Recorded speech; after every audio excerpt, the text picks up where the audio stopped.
Ang pagpapahaba ng pasensya, kahit naubusan ka na, ay isang mahalagang kakayahan na nagpapakita ng iyong matibay na karakter. Ito'y naglalarawan ng kahandaan na harapin ang mga pagsubok ng may pagtitiyaga at pag-unawa.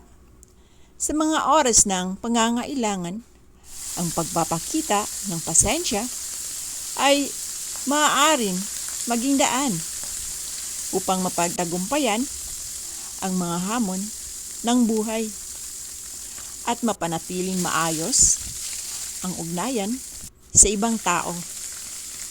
Ika nga, patience is virtue, and never fight with anger.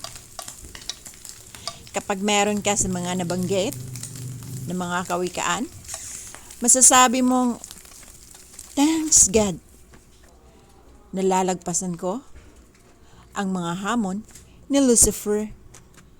Always remember, God is love and God is great.